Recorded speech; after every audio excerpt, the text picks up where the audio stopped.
جب امام جو ہے وہ خطبہ ختم کر رہا ہو تو لوگ مسجد میں آ رہے ہوتے ہیں اور پھر بہت جلدی نکلنے کی ہوتی ہے.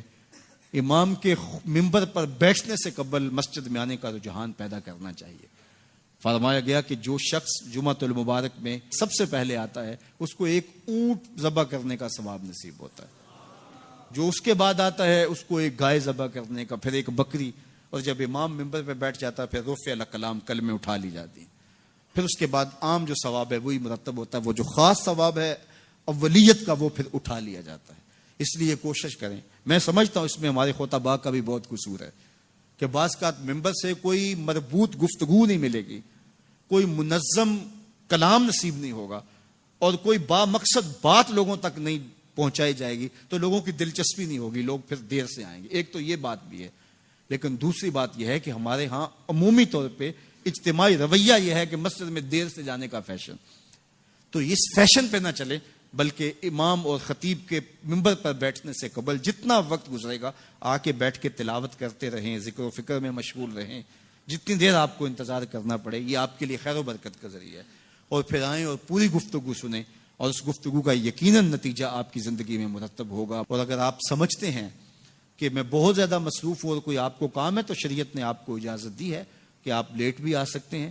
لیکن اذا نودی للصلاۃ من یوم الجمعۃ فاسعوا الی ذکر اللہ وذروا البیع، وہ حکم دیا گیا جب جمعے کی اذان پکاری جائے تو اس کے بعد پھر آپ کاروبار نہیں کر سکتے، پھر کاروبار کرنا حرام ہو جاتا ہے آپ کے اوپر. وذروا البیع، پھر خرید و فروخت چھوڑ دو، پھر تم چل پڑو اللہ کے ذکر کی طرف. پھر تمہارے اوپر لازم ہے کہ تم ذکر کی طرف چل پڑو.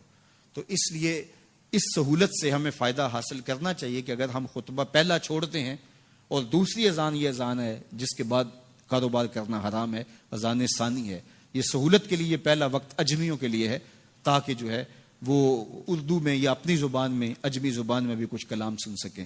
تو اس لیے ہمیں یہ سہولت دی گئی ہے، وہ بہت ضروری کام ہو. تو دین سیکھنے کا یہ کتنا خوبصورت موقع ہے. ہر جمعے آپ کو کسی نہ کسی موضوع پہ ایک خطیب لیکچر دیتا ہے، بات سناتا ہے، اور ایک موضوع پر مختلف احادیث قرآنی آیات کو پڑھ کے مطالعہ کر کے نتیجہ نکال کے آدھے گھنٹے میں پونے گھنٹے میں آپ تک ایک پورا میسج ڈلیور کرتا ہے. تو اس لیے اس کو بھرپور حاصل کرنے کے لیے اور اپنی نسلوں کو دین سے جوڑنے کے لیے یہ اسلام آج بھی بہت سارے مشقتیں اور بہت ساری سازشوں کے باوجود یہ قائم ہے. اس لیے کہ اس نے خوبصورت ہمیں نظم دیا ہے. محلے کی سطح پہ 5 گانا نماز ہے، علاقے کی سطح پہ جمعہ ہے، سالانہ شہر کی سطح پر 2 عید کے اجتماع ہیں اور عالمی سطح پہ حج کا اجتماع ہے. تو یہ ایک نظم ہے جو ہمیں دیا گیا اور یہ ہمیں جوڑے رکھتا ہے اور یہ ہماری وحدت کی علامت ہے. اللہ تعالیٰ